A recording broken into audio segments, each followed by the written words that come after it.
Alright guys, welcome to your 7th FL Studio tutorial, and in this video, what I'm going to be doing is I'm going to be teaching you guys how to add your own custom notes. And by that I mean we're no longer limited to just the sounds that came with the software. We can make our own custom notes just like we would on an instrument. So, with that being said, before I do that, I just want to teach you guys one quick thing, and that's how to replace how to replace sounds in your pattern. So basically, say that you got this pattern created and you're playing it.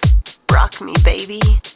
Rock me, baby. Alright, so it sounds pretty good, but then you decide, you know what, Rock Me Baby sounds a little bit creepy, so I want to change that to a new vocal, but I don't want to change the pattern. I want it to play once, I want it to play in the same exact spot. Is there a way that I can just replace this without having to reprogram the entire pattern again? And the answer is yes. So the easiest way to do this, and we'll say that we're just going to replace the vocal in this pattern, keep things simple, is go to a new vocal and scroll down to... We need a beat. And we push it. Spin it again. What time is it? Alright, I'll go with we need a beat one. We need a beat. So now, what we can do is we can actually grab We need a this beat. and drag it up to the pattern. Now if I dropped it right here, then it's going to make a completely new blank channel. But I want to replace it right here, so hover over it, and you know when you're hovered over it because it turns orange, and just go ahead and drop. So now if we play it, We need a beat. We need a beat. and how awesome is that? You don't have to reprogram anything, and that is a very simple way of how you can change pretty much the sound on the same channel. So we'll go ahead and keep that we need a beat. I would like to introduce. Alright, that one was pretty dumb. Go back to pattern 1. So now, as promised, now I'm going to be teaching you guys how to add your own custom, pretty much your own custom notes or own custom sounds, not from here. So let's go ahead and open up an instrument, and we do that by going up to channel, add one, and there's a bunch of different options here, but one of the most common ones is 3x os, and this basically means 3 times oscillator, or you're pretty much creating your own custom sound wave. So a very basic note.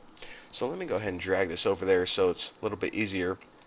And as you notice, whenever you do this, obviously since we put channel add one, it adds a new channel. However, this channel is our own custom sound. It's not a pre-built sound. So the first thing that we can do is we notice that if we click the keyboard, we can get a preview of the default sound. Alright, pretty simple, but now we have to figure out what all this crap means, and it's actually really simple once I explain it real quick. So, the first thing I want to point out is that what we're doing is we're pretty much creating an own custom sound wave. Now this right here is actually built up of 3 different sound waves to give us our final sound. Oscillator 1, Oscillator 2, and Oscillator 3. And when I say oscillator, I pretty much mean sound wave 1, sound wave 2, and sound wave 3.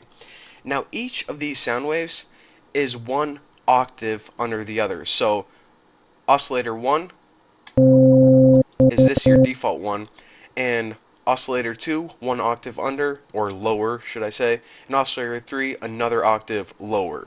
So right now this entire sound is made up of 3 different waves. So the first thing I want to show you guys is all of these buttons right here.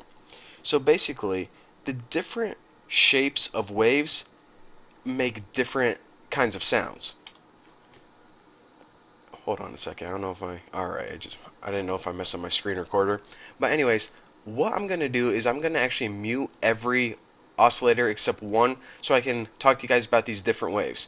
So right now, oscillator 2 has 50% volume, so if you go ahead and hover over this and drag down, you're going to turn that all the way down to 0, and also hover over this and drag it down. So now whenever we're playing this note, we can only hear the first sound wave, and this is just to demonstrate these different shapes of waves.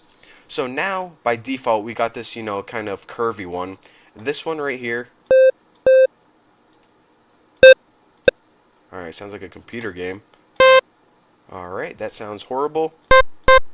And this is just a random wave which should produce static. So I'm going to stick with the default one, and typically you want something like this. And another side note before I get to, in depth with the tutorial. You know how I want to test out these different waves, so I clicked one and then I had to move my mouse here to play it, click this, play it.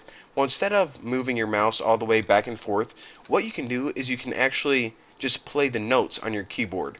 And in order to do that, go up to this button right here, and you see whenever you hover over it, it says typing keyboard on piano keyboard, which pretty much means whenever you press a button on your keyboard, and I mean the one that you just type on to look at websites and crap, press let's say press the button Z on your keyboard. So here's my mouse right here, and I'm pressing Z, and as you go from left to right, Z, X, C, V, B, and so on and so forth. So actually, if we press, it's actually the less than button with a comma under it. That's going to give us our C5. So again, make sure this is selected, and then you can now use your keyboard instead of your clicking it with a mouse. And then, it'll save you a little bit of time, but our time is valuable, so whatever. Alright, now I want to talk to you guys about the rest of this crap real quick. And actually, what I'm going to do is I'm going to talk to you guys about the rest of this crap in the next tutorial, because I don't want this tutorial to be like 15 minutes long. So anyways, thanks for watching, and I'll see you then.